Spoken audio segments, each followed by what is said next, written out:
Hello and welcome to the 34th episode of Growing Up Geek, the weekly podcast for geek entertainment and nostalgia. My name is Brad and I'm joined by my brother Matt. Hello. And my brother Rob. Hello. Rob, you are coming to us from on location, or you were a second ago walking around trying to figure out where to be. Basically, I thought I could maybe do it out in the car. Bad connection out in the car, and so you guys just sounded like robots and screaming things. Yeah, but your week was okay, Rob? Everything good? Yeah. I took my first steps into the realm of what is known as Hackintosh. Uh-oh. Particularly, I've been trying to get Fallout to run. Okay. It's a Macintosh version of Fallout. It's not like I'm trying to force a PC game. But the thing is that it runs in 256 colors. Oh, boy. Wow. And with the latest update, Apple decided, we don't need to support 256 colors anymore. So I'm right now taking apart the old install file. You find inside it just the particular video files that enabled 256 colors. Take those out, throw them into the system folder. It's pretty crazy, but I'm getting a little more involved with how this thing works. So are you running Fallout then, or is he still working on it? Not yet. Still working on it. Okay, wow. But interesting stuff. Brad, what have you been up to? Not too much, but I did want to mention that I have definitely been watching the return of the Tim and Eric Awesome Show, third season, and I think they're 2 episodes in now. Amber and I watch this religiously. I would definitely say it's in our top favorite shows, and if you haven't seen it, it's hard to describe, and it's hard to sometimes get people to agree whether it's good or not, but I think it's genius. Rob, I know you are also a fan. Absolutely. And how would you describe it, Rob? I mean, public access television except on purpose? Yeah, I mean, they seem to revel in just how plain ugly any human being can be. I guess. And they find these characters, a little bit like the Howard Stern show. They sort of collect really interesting oddball characters and make them perform and do things and also do all these skits. And I think it's genius. I don't know what else to say about it. It immediately grabbed me, so check it out.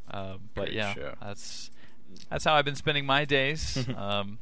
So why don't we get into some geek news then? We will turn to Matt first. What interested you in geek news? Rockstar Games has announced that the PC version of Grand Theft Auto 4 is going to be coming out November the 18th. Ah, okay. So I'm pretty excited about that. I had purchased the PC version of San Andreas. Oh, okay. And I adapted a PlayStation 2 controller so that it played exactly the same. You're just playing it graphically better. Yeah, I was going to say, I'm sure the difference now is a little more subtle between the PC and the current absolutely. Consoles. You are a fan of that PS2 controller, as am I. I can remember going over to your house and watching you play Half-Life 2 on like an 80-inch projection screen from your PC with your PS2 controller hooked up. And I mean, I was always a keyboard and mouse player, but enough friends, kept coming over that, had gotten into GoldenEye and Halo, so that they were used to a different control scheme, and I accommodated. I would say that the PS controller, the Sony controller, is the height of console controllers. It is. How do you feel that compares to the keyboard and mouse? Like, would you be as competent on that, or is it just no contest? A game like Counter-Strike, you need the keyboard and mouse. It's not the same. Halo and a lot of those games kind of have this auto-aiming, it helps you out sort of a thing. Right. You can just you can be so fast and precise with a mouse that you can't do that with a thumbstick. Yeah, I remember, Matt, when you and I moved in together, the first night that we were in the house together, I remember I was in the kitchen preparing some bachelor food, God only knows, organic peanut butter sandwiches or something, and I hear from the other room the sound of realistic gunfire. Like, it was as if a person was firing a machine gun in the room. And I was like, now that was something we couldn't have at home.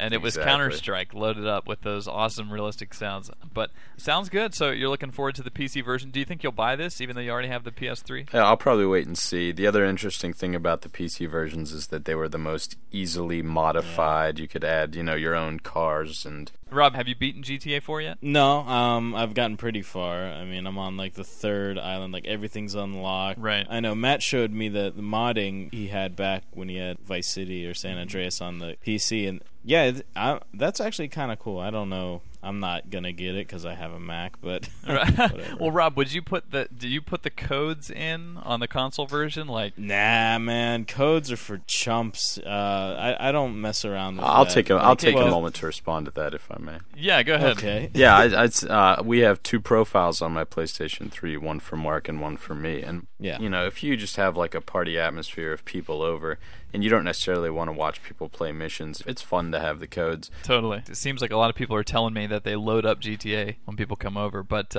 okay, sounds like we'll be able to mod GTA in the very near future if we want. I know, Matt, you've always been more of a modder than I have. I tend not to want to see what's behind the curtain, if you will, to see the little man pulling the strings.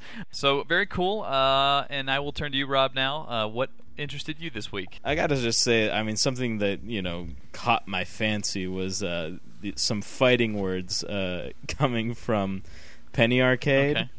I mean, those guys always have something kind of fun to say, but this one was pretty good and hit me in a special place. The people responsible for the E for All Expo announced that professional E-sportsman Jonathan Fatality Wendell. Oh, right, a professional game will player. be Exactly. Will be the face of E for All. He will be featured in all the banners. He will be on the show floor shaking hands and talking to everybody. E-sportsman, wow. Exactly. This guy is like Michael Jordan in that he has like actual stuff branded in his name. No, he is for all accounts and purposes a celebrity gamer. And it was funny, I saw an interview with him once where he was saying, like most gamers, I play sports. And I was like, really? Most gamers play sports? I might argue with that, but he's definitely knows his stuff. I wouldn't take him on in any game. Well, no, just you can take him on in any game that's not a first-person shooter. From what I figured out, mouse and keyboard again. Exactly. So anyway, the official quote that they said here is just, "There's no one else in the video game industry quite like Fatality, and we're thrilled he's returning to E for All." Now, that's all fun and everything, but then what really makes this fun is Penny Arcade announcing their expo. They start off their press release by saying, "World's top gamer Fatality will not be at Penny Arcade Expo." Oh, that is funny. Quote, "There's no one else in the video game industry quite like Fatality. We're thrilled that he won't be attending our show. There you go. Seriously, if he even tries to come, we'll kick him out." Is that what it says? Yeah.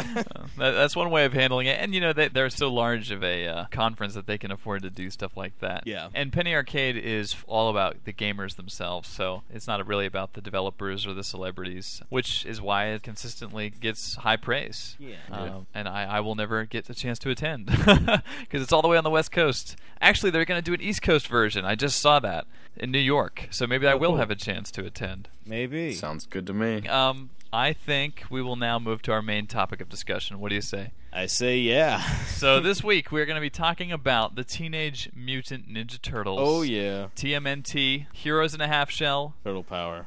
One franchise that, honestly, if you look at it, absorbed every single possible genre of entertainment that you can imagine, at least in our lives growing up. And so what I want to do is kind of chronologically go through the saga that is the Ninja Turtles here. Let's do it. Created by Kevin Eastman and Peter Laird in the 80s. That's right.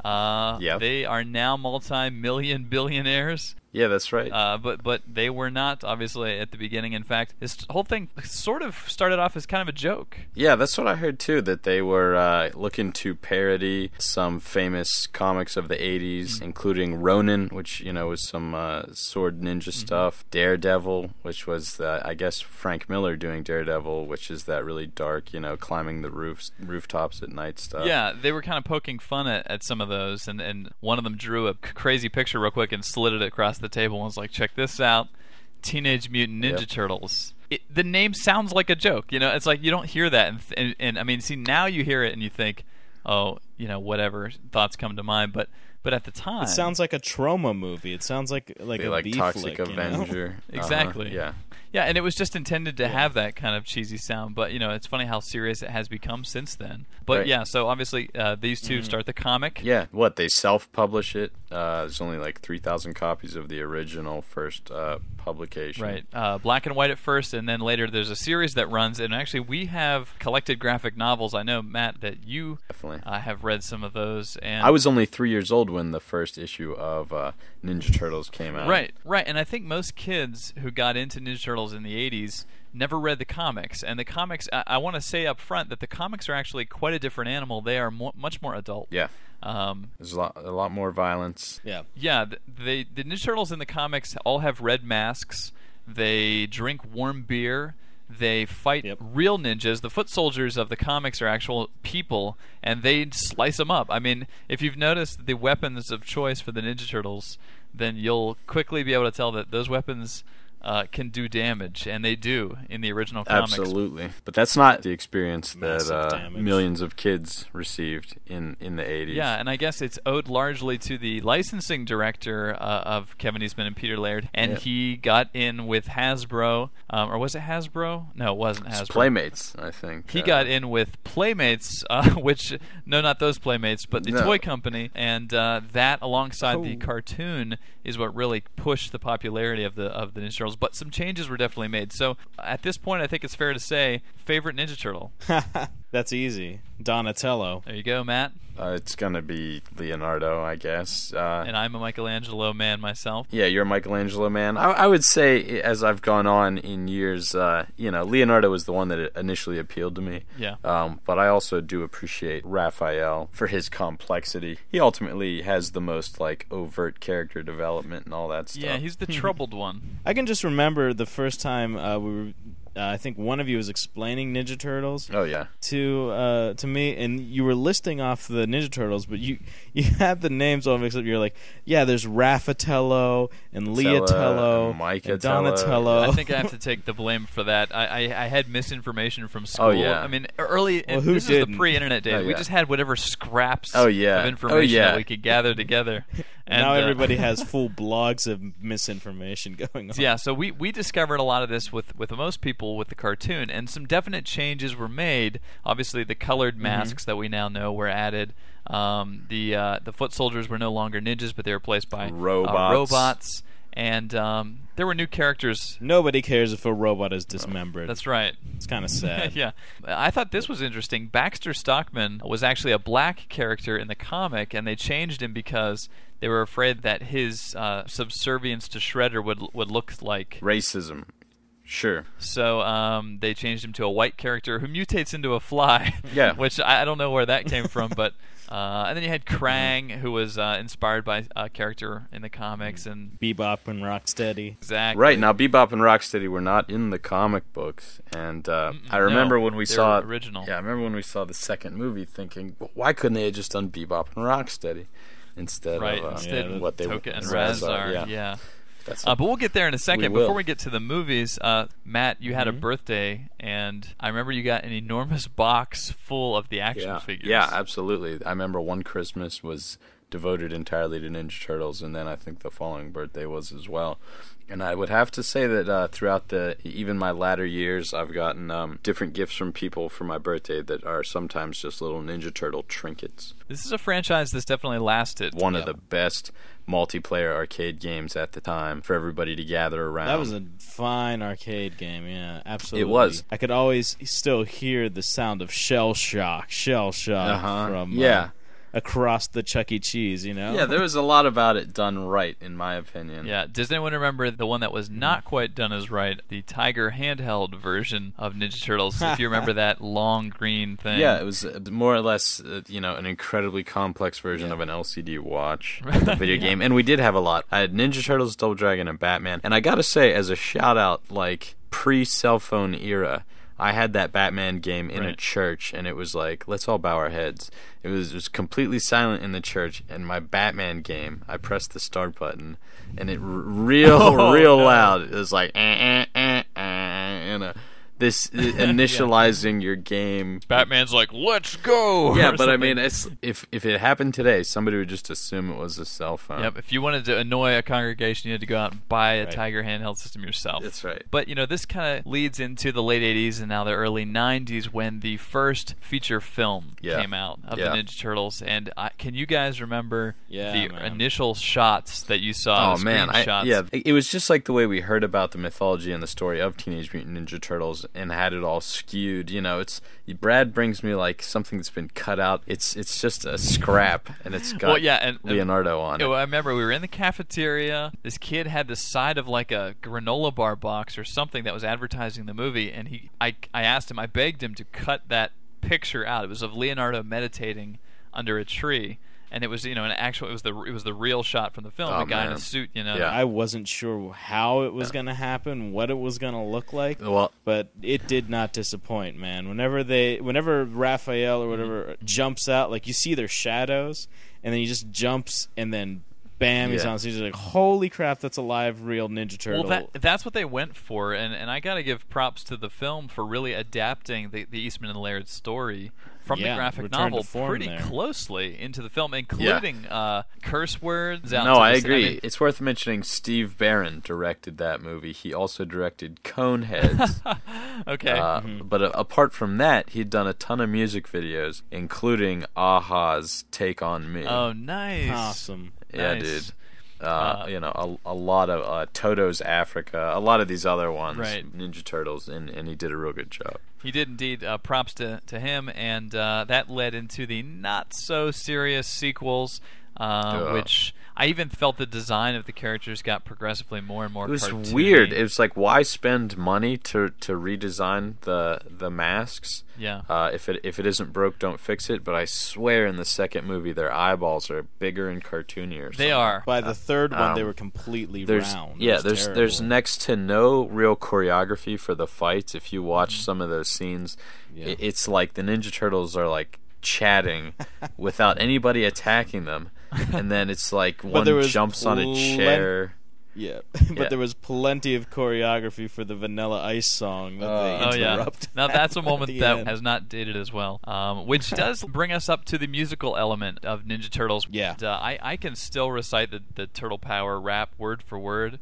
I'm not necessarily going to, but which it wasn't accurate. Exactly, Matt. Go ahead and say what we all have been wanting to say. Raphael is not the leader of the group transformed from the norm by the nuclear goop. That's correct. Leonardo is the leader. Yeah. Whoever wrote that, partners in crime, KRYME, need to be notified. But more than that, I think in terms of obscure music, the Turtles on Tour, the 1990 concert tour sponsored by Pizza Hut. Brilliant. I didn't think I was going to have a chance to actually get that when I was in school, but I remember a girl saying, "Here, you can have my tape," and I was like, "Are you serious?" Oh, we memorized some of those songs. Yeah, I could sing a few lyrics right now, but I'm gonna avoid it for everyone's sake. Well, I'll tell you one that always cracked me up, especially years later, is "Walk straight, no need to mutate." Yeah, mutation, a big problem back in the 90s. Now, kids, look, we are anti-anthropomorphism. But yeah, so that probably takes us up to the current era of Ninja Turtles, which the fact that I can even say that there is a current era shows, I think, the staying power. There are human beings walking around who don't know who Urkel is, or Jurassic Park. I mentioned Jurassic Park to a kid once, and he said, "Oh yeah, I was 5 when that came out," and I was like, "What? Wait, what?" Yeah. It's kind of cool to see though that of all that we don't have in common, there are kids who are watching Ninja Turtles and getting into that, and that takes us up to the 2007, just last year, a CG movie. I got to give major cred to my buddy JR. He dragged me out to the Dollar Theater to check this film out. At the start of this, TMNT, they're not together. Right. They've all gone their separate ways. They don't really get along completely. So there's a lot of cool stuff explored, and it shows little bits of memorabilia from the original 3 movies. So it ties into the continuity of the. It is like a 4th film done in 3D. I gotta say, one of the best fights in the movie is between Leonardo and Raphael, and it's brutal. That scene was good. Besides that, I didn't feel it tried very hard, but you got to give it props for being a Ninja Turtles movie in 2007. Again, that is, going on almost 30 years now? Coming up on 25 years, www.tmnt25.com. There are, as of this recording we're doing, 147 days left until Teenage Mutant Ninja Turtles turns 25 years old, and there will be much rejoicing. At least from us. I mean, I know this obviously had a big impact on our childhood, and if you are listening and it had a big impact on you, and you want to share some of that stuff, by all means do so. Our email address is mail@growing-up-geek.com. Thank you all for listening. Once again, my name is Brad. Turtle power. Cut.